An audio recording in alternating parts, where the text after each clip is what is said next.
आपको जब ईश्वर दिख जाएंगे तो अपने आप मोटर, गाड़ी, बंगला सब के प्रति आकर्षण छूट जाए। मीरा को यही हुआ होगा। एक महारानी ने महल का त्याग कर दिया, सत्ता का त्याग कर दिया। कितने आभूषण होंगे, कितनी साड़ियां होंगी मीरा के पास। महारानी थी, लेकिन परम दृष्टवा निवर्त, मन बुद्धि हृदय में कृष्ण बस गए तो इन सांसारिक चीजों का कोई महत्व नहीं रहा। ये एक ही उपाय है, भगवान में मन लगा और अपने आप सभी इच्छाएं कामनाएं सेकेंडरी हो जाए और इसके द्वारा धर्म संस्थापनार्थ है। जब भगवान स्वयं आते हैं तो उनकी लीलाएं देखते हैं और लीलाएं से आकृष्ट होकर वापस लोग धर्म के प्रति आकर्षित होते हैं भगवान के द्वारा, भगवान की लीलाएं देखकर। इस प्रकार धर्म संस्थापन करने में भगवान मदद करते हैं, लीलाएं करते हैं, क्योंकि उसने प्रकृति को स्वाधीन किया है अपने आप के नियंत्रण में लाकर। स्वयं तो ईश्वर ही है, उनके द्वारा जो भी अवतार में कार्य होगा वो अलौकिक कार्य होगा, उनके जो भी कर्म होंगे वो अलौकिक होंगे, क्योंकि जो प्रकृति के अंडर हम हैं वो सारी प्रकृति भगवान के अंडर है। उनको स्पर्श नहीं करती है प्रकृति, वो प्रकृति के स्वामी है। हम प्रकृति के नीचे है, असर के नीचे है। इसके लिए हमारा अपने ऊपर नियंत्रण नहीं है, हमारा अपने मन के ऊपर नियंत्रण नहीं है, बुद्धि के ऊपर नियंत्रण नहीं है, लेकिन भगवान तो स्वामी है प्रकृति के। मन और बुद्धि, प्रकृति उनको स्पर्श नहीं कर। तो परित्राणाय साधुना विनाशाय च दुष्कृताम, साधु पुरुष का रक्षण करने के लिए, दुरात्माओं का विनाश करने के लिए और धर्म का संस्थापन करने के लिए संभवामी युगे युगे, हर एक युग में मैं प्रकट होऊंगा, संभवामी। तो ये था हमारा 8वां श्लोक। इसके ऊपर यदि कोई प्रश्न या कोई कुछ कहना चाहे तो 1-2 मिनट हम ले सकते हैं और फिर आगे बढ़ते हैं। Any questions?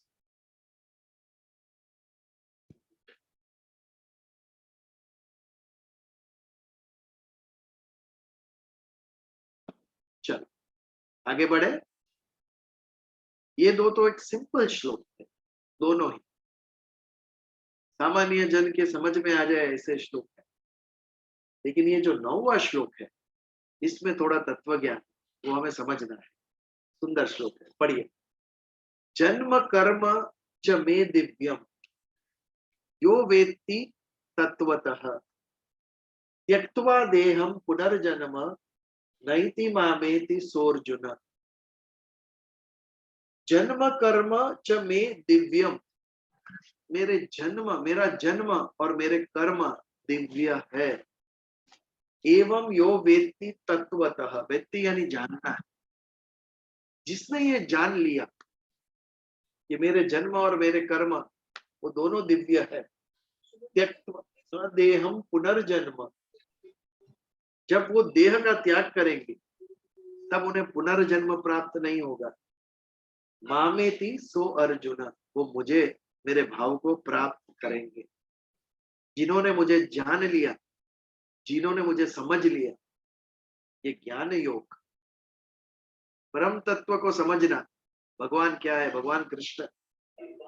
पितामह भीष्म ने जान लिया था भगवान कृष्ण केवल कृष्ण नहीं है, नारायण स्वरूप है। आप देखिए, यदि आपने महाभारत पढ़ी है तो, रामायण पढ़ी है तो, जन्म लेने के पहले माँ देवकी को और वसुदेव जी को भगवान नारायण ने अपना विश्व रूप दिखाया था, पद्म चक्र गदा के सहित। और इतना तेजस्वी स्वरूप था कि माता देवकी वो झेल न सके और उन्होंने रिक्वेस्ट की उनको, भगवान कृष्ण को, कि अब मनुष्य का देह लेकर आप अवतार धारण कीजिए। उसके बाद भगवान ने अवतार धारण किया एक सामान्य बालक का। लेकिन उसके पहले माता देवकी को उन्होंने दर्शन भी दिए थे। उनका जो रूप था, नारायण का जो चतुर्भुज रूप था, तेजस्वी स्वरूप था उनका दर्शन दिया था, और उसके बाद बालक कृष्ण बनकर प्रकट हुए वो। तो ये उनका जन्म दिव्य था। जैसे जन्म दिव्य था वैसे मृत्यु भी दिव्य। सामान्य मनुष्य की मृत्यु कैसे होती है? आत्मा देह का त्याग करती है और फिर देह को अग्नि में समर्पित हो जाता है, अंत्य संस्कार। ये सामान्य व्यक्ति का मृत्यु ऐसे होती है। लेकिन भगवान, उनके देह को डाला था किसी ने अग्नि में? बिल्कुल नहीं। वो सदेह वैकुंठ लोक में गए। राम अवतार हो या कृष्ण अवतार हो, देह के साथ उन्होंने पृथ्वी पे से अपने अवतार का, लीला का समापन किया। उन्होंने वो सदेह गए। दिस प्रूव्स उनका जन्म और उनकी मृत्यु ये दोनों ही अलौकिक थी। दूसरा, हमने मनुष्य योनि में जन्म क्यों प्राप्त किया? हमारे कर्मों के आधार। हम जो अच्छे और बुरे कर्म करते हैं ये सिद्ध करता है कि हमारे आने वाले जन्म कैसे होंगे। लेकिन भगवान ने तो आगे के जन्म थे ही नहीं भगवान के। कृष्ण अवतार के पहले उन्होंने कौन सा जन्म लिया? वो कर्म के बंधन में बंधे हुए नहीं थे भगवान। तो कैसे उन्होंने अवतार लिया? अपनी मर्जी से अवतार लिया। हम प्रकृति के गुण के नीचे है। हमने जब जन्म प्राप्त किया कर्म के आधार पर, तो हम प्रकृति के गुण के असर के नीचे है, और जैसे प्रकृति के गुण वैसा हमारा स्वभाव। लेकिन यहाँ पर भगवान कृष्ण तो कर्म के सिद्धांत से बंधे हुए नहीं थे। उन्होंने अपनी मर्जी से जन्म लिया और प्रकृति को अपने अधीन कर स्वाम अधिष्ठायम, प्रकृति को अधीन करके फिर उन्होंने जन्म लिया। हमारे जन्म के कारण है हमारे कर्म जो हम करते हैं उसके पीछे फल की अपेक्षा। हम जो भी करते हैं सुबह से रात, कुछ ना कुछ फल की अपेक्षा है हमें, इसके लिए हम ये करते। और जब कर्म करते हैं तो हमारे अंदर कर्तृत्व अभिमान आ जाता है, मैंने किया, ये भाव होता है हमारे अंदर। हमारे अंदर अहंकार आ जाता है। कुछ भी कहे थोड़ा तो अहंकार आ ही जाता है। बट ये तो कलयुग है। आज कर्तव्य करने से भी हमें अहंकार उत्पन्न होता है। एक भिखारी को वड़ा पाव हमने खिलाया तो भी मैंने ये किया, अरे तेरी ये ड्यूटी है। एक मनुष्य भूखा सो रहा है तो दूसरा मनुष्य का कर्तव्य है उसे भूखा सोने ना दे।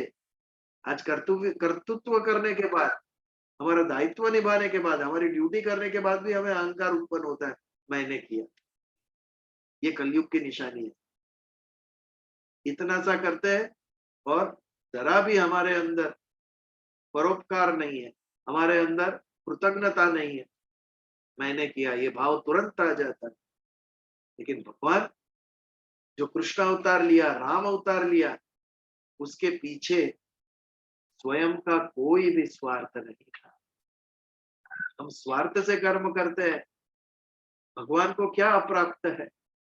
भगवान को क्या कामना बाकी है? उन्हें सब कुछ प्राप्त है। कुछ भी उनके लक्ष्य से बाहर नहीं है। उन्हें कोई चीज प्राप्त करने की आवश्यकता नहीं, फिर भी वो कर्म करते हैं। जब कृष्ण जन्म लिया तो कठोर से कठोर कर्म उन्होंने सहन किए, सभी परिस्थितियां सहन की उन्होंने। राम जन्म हो या कृष्ण जन्म हो, दोनों बार तो सभी कुछ सहन किया उन्होंने, क्योंकि मर्यादा थी, मनुष्य जन्म की मर्यादा। उनके कर्मों के पीछे कोई हेतु नहीं, अहेतुक कर्म, ना ही कोई फल की अपेक्षा। कंस को मारने से कोई उनकी अपेक्षा नहीं थी, दुर्योधन मारने से स्वयं की क्या अपेक्षा थी? कुछ भी नहीं। पांडवों को सिंहासन दे दिया, दुर्योधन को मरवा कर, जरासंध को मरवा कर उसके बेटे को सिंहासन पे बिठाए। स्वयं कुछ भी नहीं चाहा उन्होंने, क्योंकि उन्हें कुछ भी प्राप्त करने की आवश्यकता नहीं। तो उनके कर्म के पीछे ना कोई हेतु था, ना फल की इच्छा, और सबसे महत्व, ना कोई कर्तृत्व भाव, ये मैंने किया, बिल्कुल नहीं। ये लीला है। भगवान जो कार्य करते हैं उसको लीला कहा गया। क्योंकि उसमें अलौकिकता थी, एक आकर्षण था। कृष्ण के पीछे सारा गोकुल, सारा वृंदावन, सारी गोपियां पागल हो गई थी, क्योंकि एक दिव्यता थी उनके अंदर, अलौकिकता थी।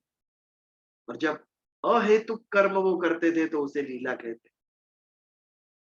हम भी यदि स्वार्थ से करें तो कर्म, निस्वार्थ भाव से करे तो उसे क्रिया कहते हैं। लेकिन भगवान जब निस्वार्थ भाव से करते हैं, जब उसमें अलौकिकता, दिव्यता मिलती है, तो उसे लीला कहते हैं। Then it is called as leela. तो भगवान का जो जन्म था वो अलग था। जन्म कर्म च मे दिव्यम, मेरा जन्म भी दिव्य, मेरे कर्म भी दिव्य। सामान्य मनुष्य की तरह कर्म के सिद्धांत से बंधकर मैंने जन्म नहीं लिया है। जन्म लिया तो मैं प्रकृति के असर के नीचे नहीं हूं, प्रकृति को मेरे नियंत्रण में रखा है। और मैंने जो भी लीलाएं की, सब लीलाएं अलौकिक थी। मेरा जो शरीर था, भगवान कहते हैं जो शरीर था भगवान का, वो भी सामान्य मनुष्य के जैसा नहीं। उनका शरीर अविकारी था, उसमें चेंज नहीं आता था। आज भगवान को कभी वृद्ध देखा आपने, दाढ़ी मूछ वाले? कभी नहीं। क्यों? उनके शरीर में बदलाव नहीं आ रहा था, जो अविकारी था उनका शरीर। हम विकारी है, विकार यानी चेंज, बदलाव, अच्छा या बुरा, कोई भी चेंज हो उसे विकार कहते हैं। प्रकृति का गुण है बदलाव, परिवर्तनशीलता। परिवर्तन क्यों होता है? क्योंकि कृतिशीलता है। शरीर के अंदर, बॉडी में सेल्स, ये वो चलता ही रहता है। हमारे बाल और नाखून, शरीर प्राप्त हुआ है तो उगेगी, इट विल ग्रो। जैसे पृथ्वी में से घास और वनस्पति अपने आप निकलते हैं, वैसे देह में से बाल और नाखून अपने आप निकलेंगे। वैसे ही परम तत्व में से ब्रह्मांड की उत्पत्ति अपने आप होती है, सहज, स्वाभाविक। जो परम तत्व है उसमें से ब्रह्मांड की निर्मिति होगी। यूनिवर्स, हम कहते हैं यूनिवर्स इज एक्सपैंडिंग, आज साइंटिस्ट कहते हैं। लेकिन यदि आप ब्रह्मांड का मूल अर्थ समझेंगे तो आश्चर्य होगा। ब्रह्म की जो ग्रहण शक्ति है, ग्रहण यानी to expand, the capacity to expand, वो ब्रह्म की ग्रहण शक्ति। बृहन मुंबई महानगर पालिका, पहले Mumbai city was limited to fort, उसके बाद चरनी रोड तक आई, फिर माहिम तक, अभी बोरीवली तक पहुंची। The city which is expanding is Brihan Mumbai. वैसे ही परम तत्व की बृहण शक्ति, ये जो उसकी बृहण शक्ति थी, एक्सपैंडिंग कैपेसिटी, वही ब्रह्मांड कहलाई, वन विच इज एक्सपैंडिंग। तो ब्रह्म का ये स्वभाव है, परम तत्व का ये स्वभाव है, उसमें से ब्रह्मांड की निर्मिति होगी। जैसे पृथ्वी में से घास अपने आप निकलती है, वनस्पति, वृक्ष अपने आप निकलते हैं, वैसे ही परम तत्व में से ब्रह्मांड की निर्मिति अपने आप स्वाभाविक होती है। यह है जन्म और कर्म की दिव्यता। भगवान, उनके शरीर में विकार नहीं, वो कभी बीमार नहीं पड़ते। भगवान को कोई रोग देखा आपने कृष्ण अवतार में या राम अवतार में? कोई रोग हो गया, कोई बीमारी लग गई? कुछ भी नहीं। ये भगवान की दिव्यता है उनके जन्म की। सभी शक्तियां उनके अंदर थी, उसके कारण जो सामान्य लोग को चमत्कार लग रहा था, वो भगवान की दिव्य शक्ति थी। कितनी छोटी आयु में कितने राक्षसों की हत्या की भगवान, कृष्ण भगवान। शक्टासुर आया, पूतना आई, कितने सारे राक्षस आए। भागवत पढ़ेंगे तो सब नाम आएंगे उसके अंदर। हम उतना ऑब्जेक्टिव में नहीं जाते, ज्यादातर तत्व ज्ञान, अध्यात्म के ऊपर ये प्राधान्यता हम देते हैं, इसके लिए वो इन डिटेल में बताता नहीं। तो जन्म कर्म च मे दिव्यम, जो वेत्ति तत्वतः, ये तत्व से जानना हुआ भगवान को। हम भगवान को भगवान मानते हैं क्यों? क्योंकि मम्मी पापा ने सिखाया, दादा दादी ने सिखाया, पगे लागो भगवान छे, भगवान की स्टोरी समझी। अब बचपन से भगवान ने एक उंगली पे पर्वत उठा लिया, सुदर्शन चक्र घुमाया, सब चमत्कार देखे, लार्जर देन लाइफ पिक्चर प्रकट किया हमारे सामने बचपन से। इसके लिए हम उन्हें भगवान समझने लगे। बट यहाँ पर भगवान कहते हैं तत्व से जान, minutely, why I am God. ये जो मैंने अवतार लिया है, कृष्ण अवतार, राम अवतार, उसमें क्या अंतर है सामान्य मनुष्य का जन्म और मेरे जन्म? इसमें तत्व से अंतर को जान, व्हाट इज द डिफरेंस, ये जानेगा तब तुझे ज्ञान योग प्राप्त होगा, तब तू मुझे जानेगा। और जब भगवान को हमने जान लिया, भगवान से एक रूप हो गए, तो अपने आप हमारे जीवन का प्रवाह बदल जाएगा। सांसारिक इच्छाएं, सांसारिक कर्म, कामना, ममता, क्रोध, भय, आगे के श्लोक में आएगा, सब चला जाएगा।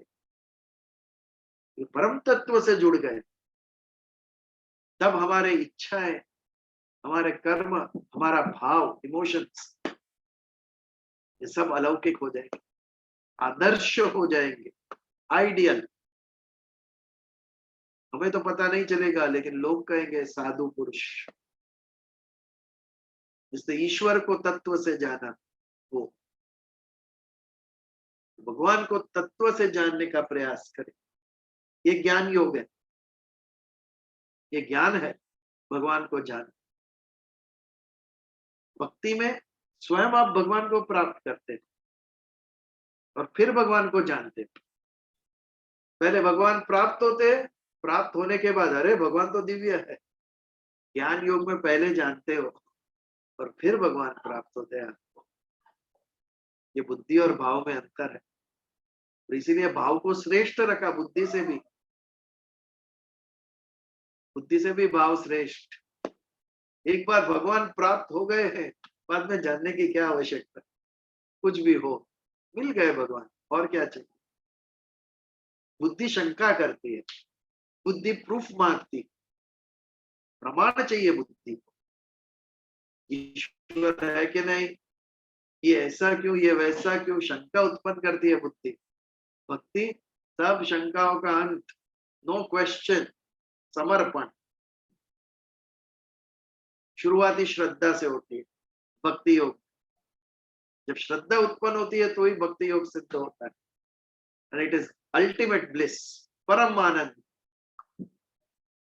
वो जो भक्त की मन की अवस्था है जब ईश्वर प्राप्त होते हैं, वो शब्दातीत है, किसी शब्द में उसका वर्णन हम नहीं कर सकते हैं। ज्ञान की भी अपनी एक मस्ती है, बट फिर भी वो भक्त की अलौकिक अवस्था से थोड़ा कम, परम है भक्ति, उसके जैसा कुछ भी नहीं। श्रद्धा में जो आनंद है वो कहीं पर नहीं। बुद्धि के द्वारा प्रमाण प्राप्त करने के बाद भी जो आनंद होता है वो फीका होता है। श्रद्धा के आनंद के आगे बुद्धि के प्रूफ मिलने से जो आनंद आता है वो फीका, उसके आगे भी।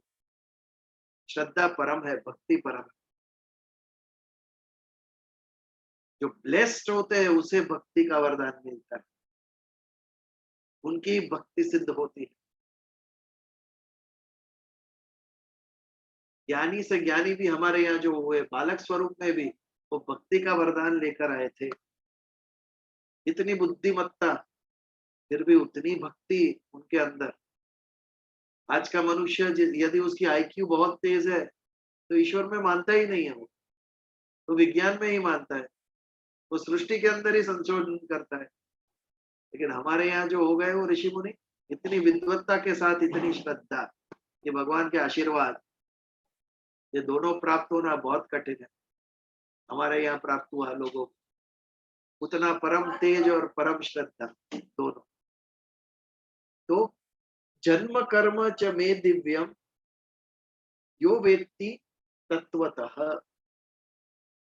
ये जिसने जाना वो त्यक्त्वा देहम पुनर्जन्म न इति।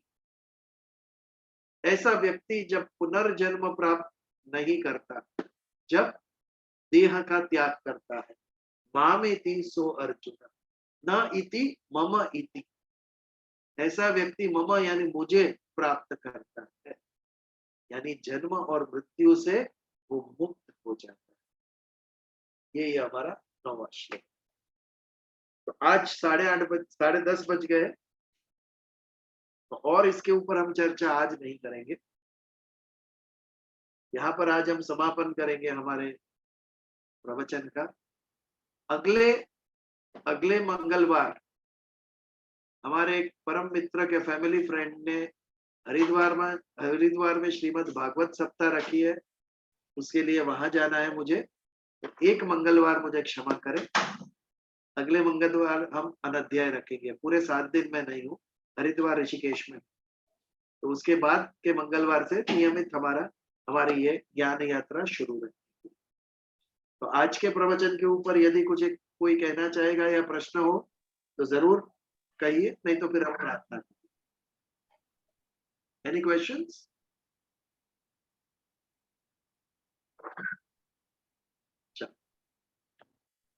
विश्व शांति की कामना करेंगे।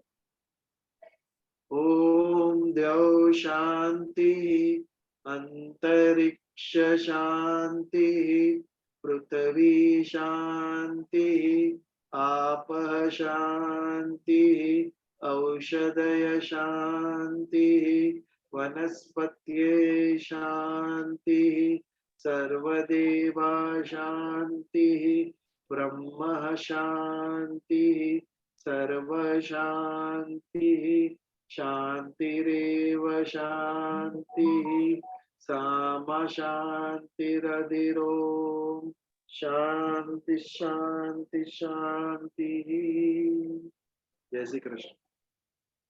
जय श्री कृष्ण। जय श्री जय श्री कृष्ण। कृष्ण। जय Shri Krishna. Thank you sir. जय श्री कृष्ण विजल। जय श्री कृष्ण। जय श्री कृष्ण।